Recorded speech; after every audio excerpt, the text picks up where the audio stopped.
Mais uma vez, seja bem-vindo se você está nos visitando. Se você pudesse escolher um dia para visitar uma igreja, hoje é o melhor dia. Se você pudesse colocar no seu calendário e falar que dia que eu vou visitar uma igreja nova, eu vou conhecer uma igreja nova, hoje é o melhor dia. Por que estou dizendo isso? Isso não é marketing não, tá? É porque nós estamos numa série de mensagens chamado #1. Se você usa mídias sociais, Facebook e essas coisas, você pode usar o #1, escrito mesmo. E isso é porque nós estamos ensinando e aprendendo sobre o único mandamento de Jesus, que é amar. Então nós discutimos várias coisas sobre isso e hoje é a conclusão dessa série. Hoje nós vamos fechar a série. Nós tivemos 4 mensagens antes. Se você não assistiu as mensagens, nós temos um canal no YouTube, caso você queira assistir as mensagens. E se você não conseguir encontrar, você pode ir no nosso site ou no nosso Facebook, facebook.com/capelachurch ou capelachurch.com. Os links estão todos lá. Você vai poder ver os vídeos, curtir as mensagens, se quiser espalhar para os seus amigos e para a família, fique à vontade. No reino de Deus não há direitos autorais, então você pode usar, copiar, pode passar e por aí vai. Então hoje é a conclusão da nossa série de mensagens #1. A gente começou essa mensagem porque na discussão nós entendemos que a gente sofreu uma inversão de valores no nosso mundo. A igreja tomou o lugar do reino, virou o reino da igreja e não é mais o reino de Deus. Então todos aqueles que, tanto os que frequentam a igreja quanto aqueles que não frequentam a igreja, hoje a gente percebe que a igreja virou assim um negócio. E aí, para a gente resolver esse problema, a gente percebeu que a gente ia ter que voltar ao básico, voltar ao que Jesus ensinou, que é o amor. Jesus só ensinou uma coisa, o amor. E aí a gente teve 4 mensagens. A primeira mensagem nós estudamos o trecho bíblico que o mestre da lei chegou para Jesus e perguntou para ele qual é o maior de todos os mandamentos. E aí Jesus falou, o maior de todos os mandamentos é o amor, amar a Deus e amar ao próximo. Na segunda mensagem nós falamos sobre como que o amor cumpre a lei para aqueles que são religiosos, que querem cumprir a lei, porque Paulo diz, aqueles que vivem de acordo com a lei vão ser julgados de acordo com a lei, os que vivem fora da lei vão ser julgados fora da lei. E ali, para aqueles que querem cumprir a lei, a gente estudou como que o amor cumpre a lei. Está também no YouTube, caso você queira procurar. E ali a gente estudou Romanos 13, passamos pela carta de Romanos quase que inteira, mas estudamos Romanos 13. Na terceira mensagem a gente falou sobre o discípulo 3D, as 3 dimensões do discípulo de Jesus mesmo. Qualquer pessoa que você olhar, você falar, esse cara é de Deus mesmo, você tem que encontrar 3 coisas nele: a oração, a santificação e a ação. Porque a fé sem obra é morta. Se dizer que crê em Jesus e não ajudar o seu irmão, não amar o seu irmão, também não vale nada. Então essa foi a terceira mensagem. E a 4ª mensagem, nós falamos na semana passada, que eu já até esqueci qual foi, João 15. Nós falamos sobre o amor que vence a morte. Você estava prestando atenção, hein? O amor que vence a morte. Então foi bem propício. E hoje nós vamos falar da 5ª mensagem e a gente vai chamar ela só de ame. Como que um mandamento, ame. E hoje nós vamos explorar o texto de João, capítulo 13. Mas, antes da gente entrar em João, capítulo 13, se você tiver sua Bíblia, antes da gente entrar, abre aí a sua Bíblia em Lucas, no capítulo 5. Lucas, no capítulo 5. Por quê? Numa dessas mensagens, eu comentei, que quanto mais prático nós quisermos ser, mais bíblicos nós temos que ser.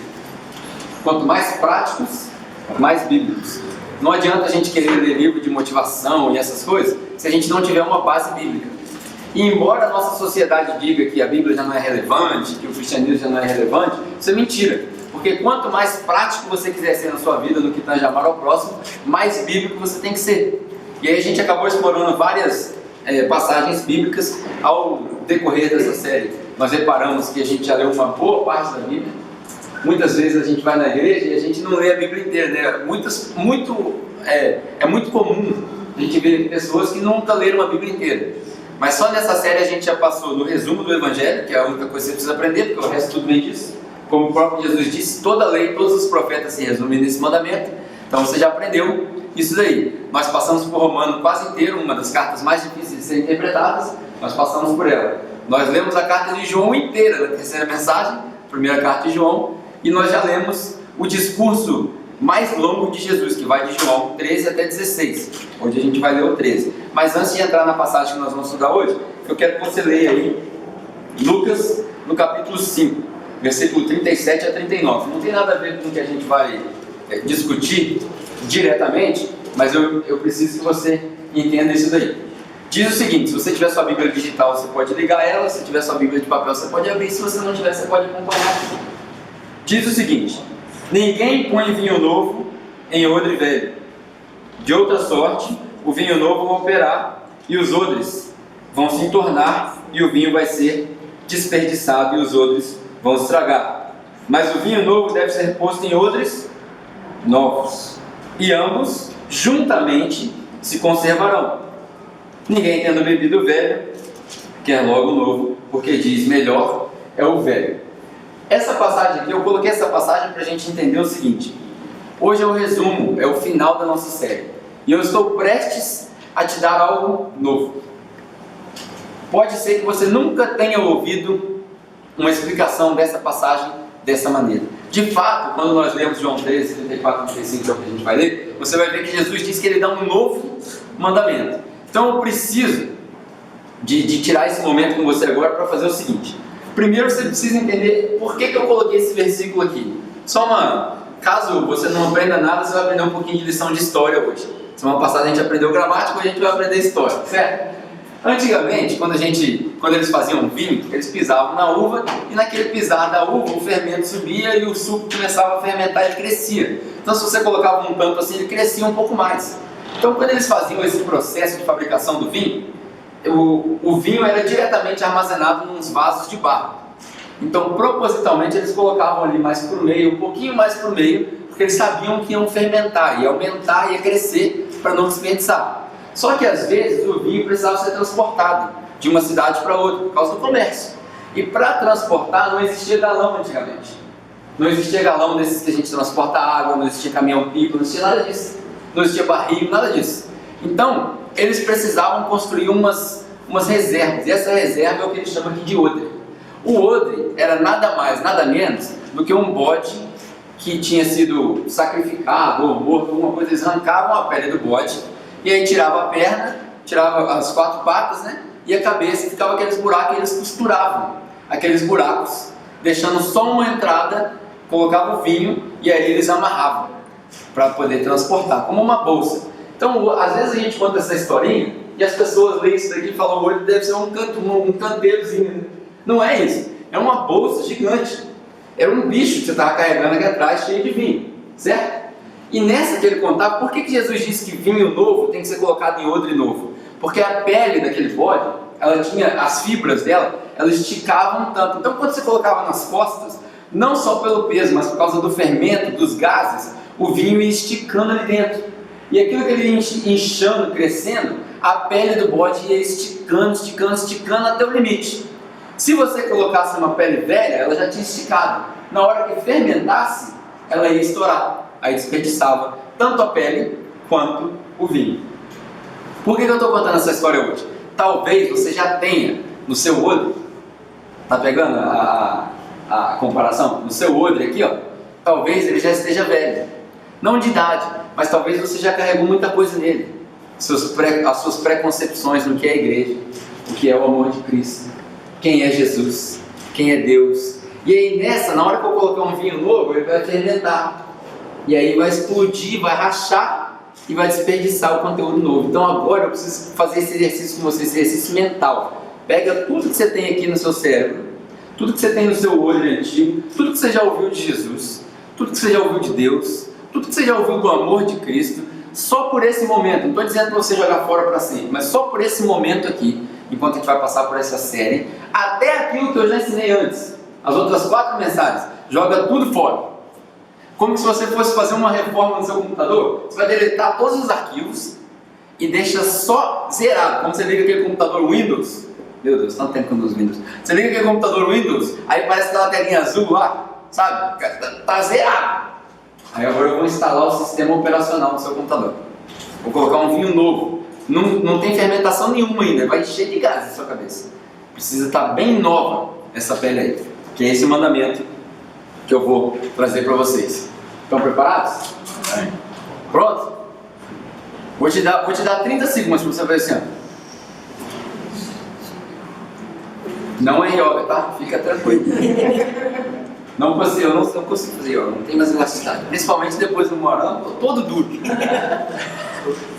Deixa limpar.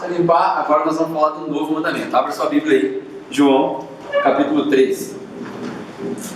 É importante que a gente tenha isso. Eu, quando fui para Nova Zelândia, por exemplo, para vocês que não conhecem, eu morei quase 10 anos na Nova Zelândia. Lá a gente dirige do lado direito, não do lado esquerdo. Quando eu cheguei lá, eu quase fui atropelado nas 2 primeiras semanas várias vezes. Porque eu vou atravessar a rua, você olha para o lado de cá, não está vindo carro nenhum, aí você pisa, mas o carro está vindo lá de lá. Então é importante que você esvazie a sua mente. Esvazie sua mente para entender esse novo. Tudo que você aprendeu antes vai virar lixo. Agora é novo. João capítulo 13, encontrou aí na sua Bíblia? João capítulo 13, nós vamos ler 34 e 35. Como sempre, eu gosto de explicar o contexto da história, para você mergulhar na história comigo, saber o que está acontecendo. O que é João 13? João 13 é, na minha opinião, o discurso mais longo que Jesus já pregou. Alguns teólogos, né, e hoje nós estamos sob pressão aqui, nós temos 3 mestres, pastores, feras sentados ali atrás, não vou citar os nomes para não constrangê-los, mas se eu falar besteira aqui, depois vão puxar minha orelha. Hoje, as pessoas dizem, os teólogos dizem que o discurso mais importante, o discurso mais longo de Jesus é o Sermão da Montanha, está lá em Mateus 5 até 7. Mas eu acho que o discurso mais longo e mais importante que Jesus deu foi de João, de 13 e 16, como a gente já falou antes. Por quê? Porque aqui Jesus já sabia que ia ser crucificado, ele já tinha essa convicção, Deus já tinha colocado no espírito dele que ele estava prestes a fazer aquilo que ele foi chamado para fazer. E aí ele reúne os discípulos por uma última vez. Imagina que você está nesse cenário, você é um dos discípulos de Jesus. Aí ele reúne a galera pela uma última vez e fala assim, nós vamos fazer a nossa última janta. É a última vez que nós vamos estar juntos. Depois disso, eu vou ser crucificado. Ele junta a galera, e aí a galera vem, ainda sem entender muito bem o que vai acontecer. Eles preparam um lugar para jantar. Quando a comida chega na mesa, o pessoal está pronto para atacar a comida, e Jesus fala assim, peraí, tem um negócio para falar. Demora 3 capítulos até ele acabar de falar o que tem que falar, para depois eles comerem. Por isso eu acho que é o discurso mais longo de Jesus, porque na fome, imagina os caras, depois você fala, deixa eu comer, depois você fala. Mas brincadeiras à parte, esse discurso que Jesus fez tem uma importância muito significativa, porque foi o último e foi a síntese. Em João 13 até 16, ele fala, no capítulo 13, ele faz o resumo do que é o que a gente vai estudar hoje. João capítulo 14, ele fala uma frase muito famosa que todos vocês conhecem, até quem não vai à igreja conhece. Jesus falou, eu sou o caminho, a verdade e a vida, ninguém veio ao Pai senão por mim. No capítulo 15 foi o que a gente estudou semana passada, que também muitas das pessoas conhecem. Jesus fala, eu sou a videira, vocês são os galhos, sem mim vocês não podem fazer nada. E aí no 16 ele começa a preparar os discípulos, falou, no mundo o bicho vai pegar, vai ficar feio do lado de vocês. Ficou feio pro meu lado, vai pegar para vocês também, mas não esquenta a cabeça, porque eu já venci o mundo, tá tranquilo. Como diz o funk aí, né? Tá tranquilo, tá favorável. Imagina se Jesus vivesse no dia de hoje, ele ia pegar o funk e falar assim, Pedro, João, tá tranquilo, tá favorável. Esquenta a cabeça. João capítulo 13, esse é o contexto. Jesus está prestes a ser entregue, e aí ele chama os discípulos numa janta. Versículo 34 e 35 é o que nós vamos estudar hoje. Só isso. Versículo 34 e 35. Diz o seguinte, eu vou ler inteiro, depois a gente vai parte por parte. Um novo mandamento eu dou a vocês. Amem-se uns aos outros. Como eu os amei, vocês devem amar-se uns aos outros. Com isso, ou por isso, todos saberão que vocês são os meus discípulos, se vocês amarem uns aos outros. Para alguns de vocês que estão aqui desde o princípio da série, essa é a 5ª vez que a gente repete isso. Por isso que eu pedi para você jogar tudo fora. Por quê? Se Jesus repetiu, é importante que a gente repita. Só João falou a palavra amor 57 vezes, então é importante que a gente repita, porque a gente repete, mas não aprende. A gente repete no domingo, e na segunda-feira tem um irmão precisando de alguma coisa e a gente não faz nada. Então, se nós vamos viver um cristianismo de verdade, se nós vamos ser discípulos de verdade, nós precisamos aprender o mais importante. O resto é detalhe. Teologia, suas convicções a respeito disso ou daquilo, como que salva, como que não salva, para onde que vai, quando que vai, se dorme, se vai direto, tem detalhe. O importante é saber o importante, que é isso daqui. Então, nesses dois versículos, Jesus fala muita coisa. E eu quero falar só algumas para a gente poder sintetizar. A primeira é o seguinte, ele começa o versículo 34 com o termo, um novo mandamento eu lhes dou. Pode voltar um pouquinho. Se eu fosse um dos discípulos, eu ia olhar assim, peraí, novo? Põe-se no lugar dos discípulos, tá? Eu sou judeu. Eu cresci ouvindo isso aí, cara. Tem mais de 2000 anos que esse negócio aí não é novo. Porque se você abrir a sua Bíblia, se você abrir ela aí no livro de Levíticos, que está lá no Antigo Testamento, terceiro livro, Gênesis, Êxodo, como é? Gênesis, Êxodo, Levítico, terceiro livro, no capítulo 19, tem um mandamento lá, que fala amais uns aos outros. Então isso não é novo. Por que Jesus disse que era novo? Por que Jesus falou um novo mandamento eu te dou? Talvez nem os discípulos tivessem entendido isso quando ele falou. Eles só iam entender depois. Mas aqui Jesus queria dizer o seguinte: o que é novo a respeito deste mandamento não é o mandamento em si, é o padrão do mandamento. Não é o mandamento em si, é o padrão do mandamento. Porque na lei, lá em Levíticos 19, quando Deus instruiu Moisés a escrever aquilo lá, quando aquilo foi colocado para eles, ele quis dizer, ame ao próximo como a si mesmo. Por quê? Porque nós somos seres humanos, e seres humanos são naturalmente egoístas. Então se eu coloco para mim mesmo, que eu tenho que amar o próximo como a eu mesmo, eu já tenho o meu padrão, porque eu sou egoísta naturalmente. Então a intenção era que eu fizesse o melhor para o meu amigo, porque eu sei que se eu fizer o melhor para o meu amigo vai fazer o melhor para mim. Isso é uma relação egoísta, certo? Intencionalmente egoísta. Se eu fizer o melhor para o Luciano vai fazer o melhor para mim. É uma dívida. Esse era o mandamento, na lei. Mas lembra que a gente vem aprendendo nessa série a diferença entre a lei e a graça. Na lei, eu obedeço, portanto ele me ama. Na graça, ele me ama, portanto eu obedeço. Olha a diferença, o padrão. E aí Jesus, nessa daqui, Jesus fala, um novo mandamento eu lhes dou. O padrão era diferente, mas quão diferente? Qual que era a diferença do padrão entre o mandamento de Levíticos e o mandamento que Jesus está dando? A diferença do padrão é que agora ele diz, como eu os amei, assim você deve amar o próximo. Agora já não é mais amar o próximo como você ama a si mesmo. Agora você deve amar o próximo como eu te amei. Como que Jesus nos amou? Ele deu a vida por nós.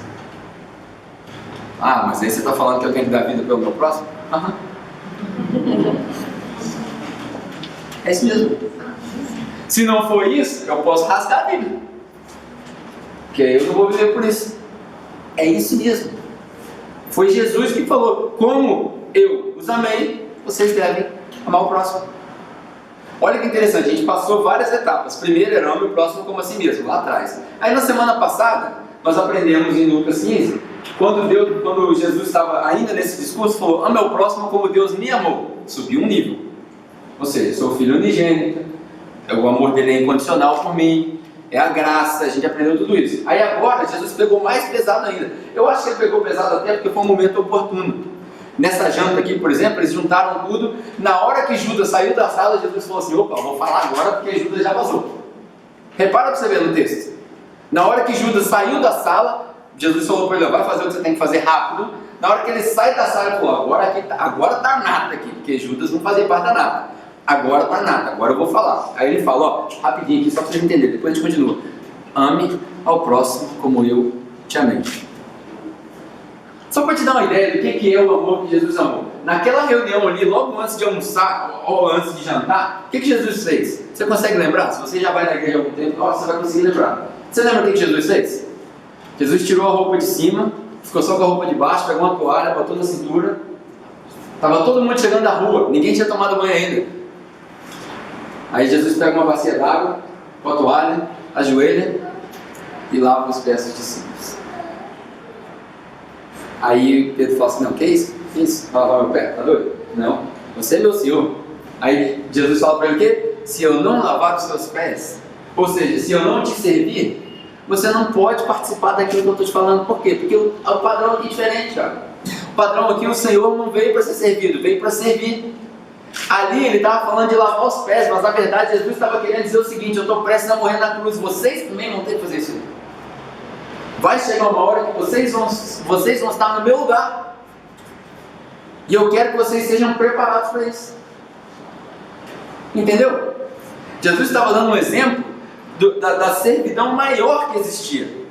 Esse amor, é por isso que Jesus fala: como eu os amei, vocês devem amar o próximo. É esse amor aqui que dá a vida pelo próximo. É o amor de João 3,16, versículo mais famoso da Bíblia. Que Deus amou o mundo de tal maneira que deu o seu Filho unigênito. Para quê? Para que todo aquele que nele crê não pereça. Ou seja, eu e você merecíamos a punição do pecado. A gente estava prestes a perecer, morrer. Mas aí Jesus entra no negócio e fala que não. Eu assumo a culpa e entrego a recompensa. Olha o amor dele. Eu assumo a culpa e entrego a recompensa. Esse é o amor dele. Como eu os amei, vocês devem amar ao próximo.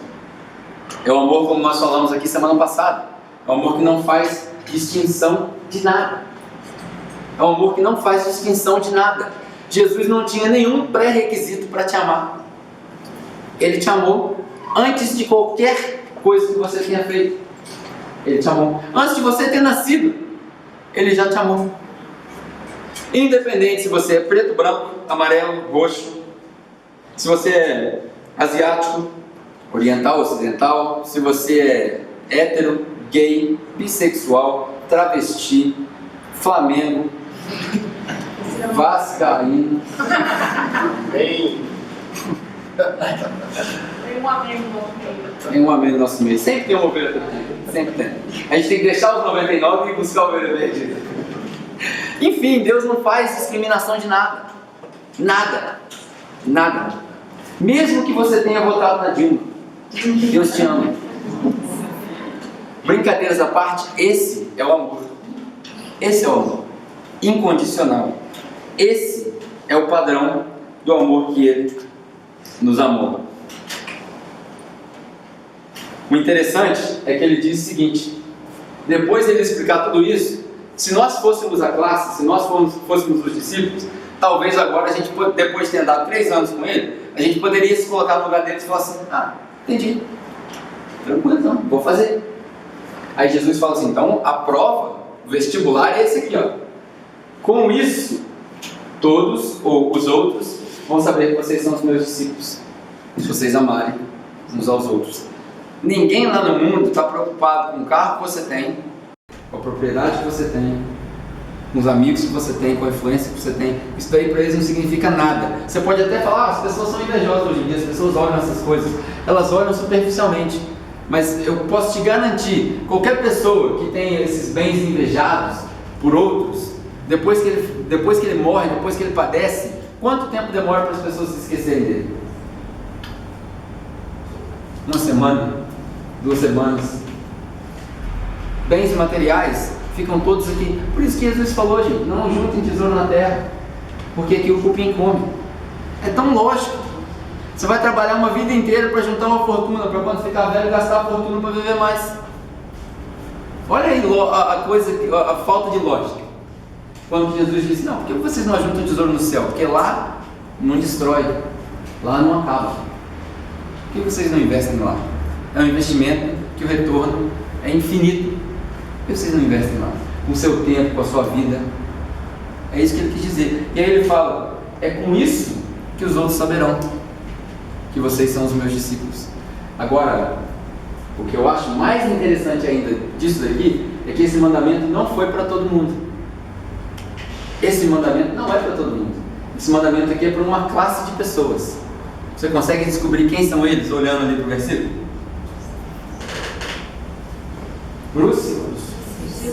Discípulos. Em breve nós teremos uma série que vai falar da diferença entre o cristão e o discípulo. Vai ser pesado também. Uma série que vai falar da diferença entre o cristão e o discípulo. Mas qual é a diferença básica hoje, só para a gente passar? Esse mandamento foi dado só para os discípulos, não para os cristãos. Para ser cristão é muito fácil, olha só. Cristão, essa palavra cristão é um termo pejorativo criado por aqueles que perseguiam a igreja. Em outras palavras, é um xingamento, um palavrão. Quando as pessoas perseguiam a igreja, a diáspora, a igreja que se espalhou, as pessoas que tinham se convertido ao evangelho, que estavam viajando por outras cidades, quando eles chegavam e eram odiados nas outras cidades, eles falavam assim: esses cristãos aí, ó, esses crentes aí, ó, essa escória da sociedade aí. A sociedade romana tratava eles assim. É um termo pejorativo criado por aqueles que perseguiam a igreja. Já discípulo, a palavra grega matateu ou matates, dependendo da versão da palavra que você lê, essa palavra aqui foi uma palavra dada pelo próprio Jesus para descrever ou apontar aqueles que ele escolheu para andar com ele. Olha a diferença. A primeira, cristão, foi criada para xingar a igreja. A segunda foi criada pelo próprio Jesus para descrever aqueles que ele escolheu, aqueles que ele amou. Os cristãos, a maioria dos cristãos do princípio da igreja, há 2000 anos atrás, se tornaram fariseus, hipócritas, hereges ou apóstatas. 4 termos interessantes para você ver. A maioria dos cristãos do primeiro, segundo, terceiro, quarto século, talvez os primeiros 500 anos de igreja, se tornaram fariseus, apóstatas, hereges ou... esqueci o outro que eu coloquei. Apóstatas. Ou seja, começaram a ensinar um monte de besteira ou se esfriaram no amor de Cristo. Esses eram os cristãos, os fariseus, que só proclamavam a fé, que só confessavam a Jesus. A gente tem a mania de associar a salvação de alguém com a confissão. Mas um dia ele foi batizado, então ele é salvo. Da onde a gente tirou isso eu não vi, mas a gente ensina isso nas igrejas. Não é isso. A santificação, lembra que a gente aprendeu no discípulo 3D? É um processo que demora a nossa vida inteira. Ela começou antes de você tomar qualquer decisão, se é que você tomou uma decisão, e ela continua até o dia que você fosse encontrar com eles. Esses eram os cristãos. Já os discípulos, a maioria dos discípulos, e eu me arrisco a dizer todos eles, todos os discípulos de Jesus diretos hoje, até hoje, 2000 anos depois, nós estamos lendo os documentos que eles escreveram para aprender sobre a nossa fé. Olha a diferença. Os cristãos se tornaram hipócritas, apóstatas e hereges. Os discípulos escreveram os documentos que nós nos baseamos para aprender sobre a nossa fé. Aí eu coloco para você. Hoje você tem a oportunidade de ser cristão ou discípulo. A escolha é sua. Agora, se você escolher ser discípulo, você tem que entender aquele mandamento, que o mandamento é para você. E aí você vai ter que amar os outros como Jesus te amou. Esse amor é o que você precisa entender. Se você escolher ser discípulo, se você escolher ser cristão, você também é bem-vindo no nosso meio. Mas se você escolher ser discípulo de Jesus, você vai ter que entender desse amor, você vai ter que viver esse amor. Porque não tem como você viver uma vida em paz sendo discípulo de Jesus sem viver esse amor. Para a gente fechar, eu vou te contar uma história. E essa história vai te exemplificar talvez a profundidade desse amor. Essa história é a seguinte: antigamente, talvez você já tenha ouvido essa história. Se você já ouviu, não estrague a surpresa da história para os que não ouviram. Se você não ouviu, eu acho que vai te ajudar a ilustrar.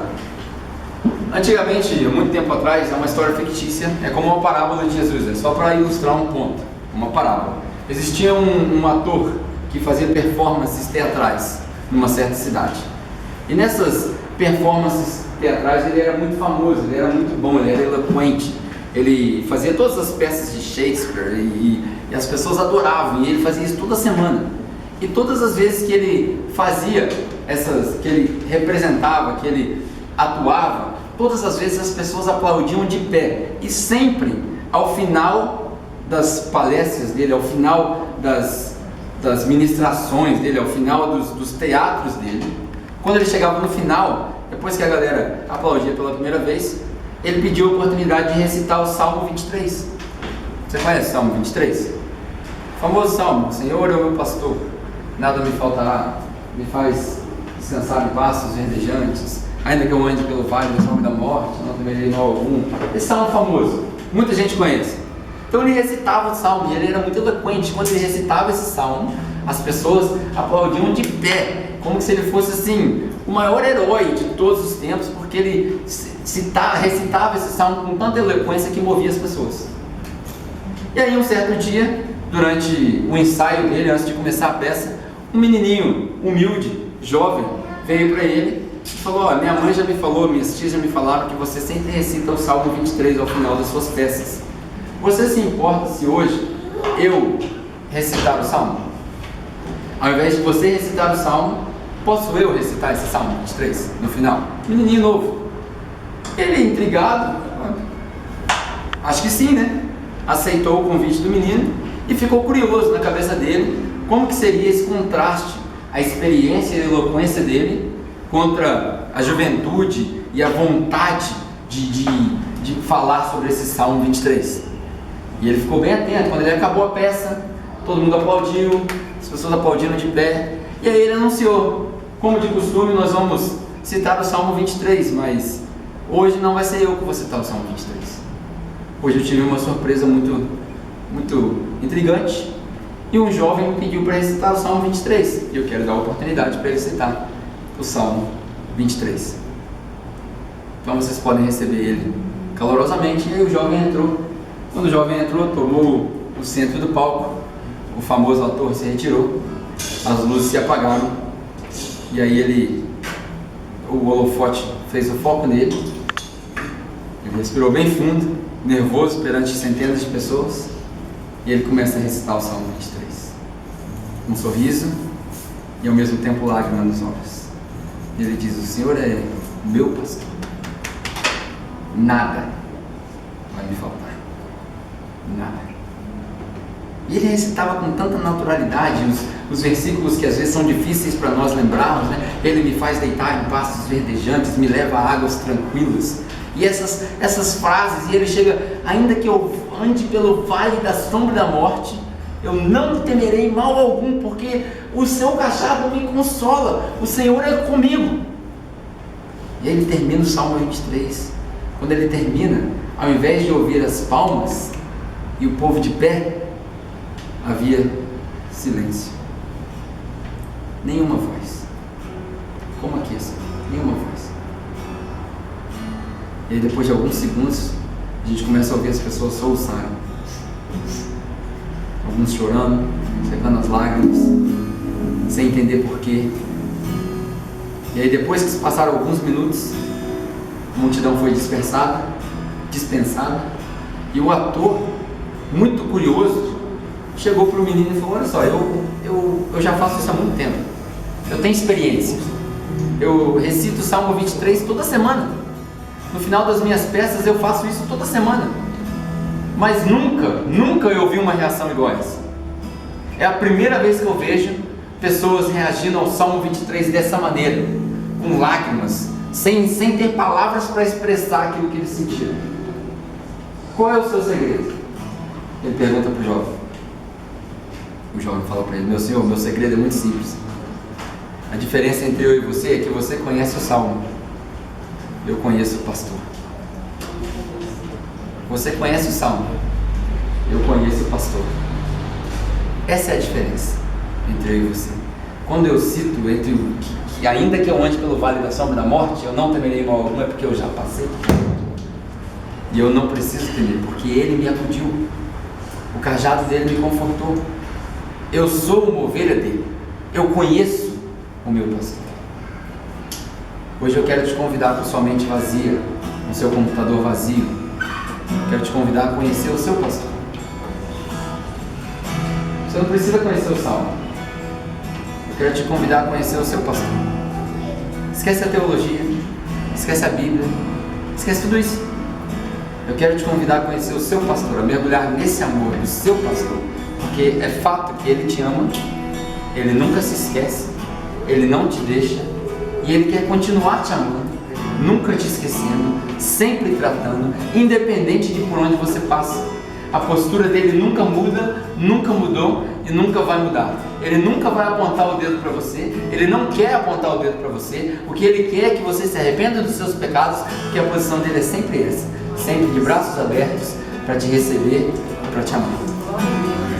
Esse é o seu pastor, não eu.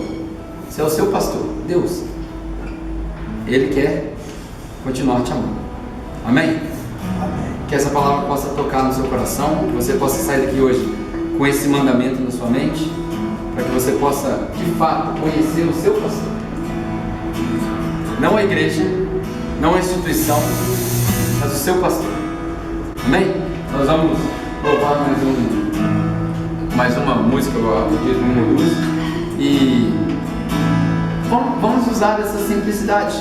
A gente não precisa de, talvez você tenha reparado em algumas falhas técnicas, a gente não precisa de falha técnica, de instrumento técnico. Nós podemos louvar só nós. Pode deixar as coisas sem funcionar. Nós podemos louvar só nós. Então quero te convidar, coloque-se de pé aí no seu lugar. Lembre-se que esse é o seu pastor. Vamos louvar. Vamos usar esse momento como eu falei naquela hora. Agora é a nossa hora de louvar. Pense que você não precisa de ser manipulado.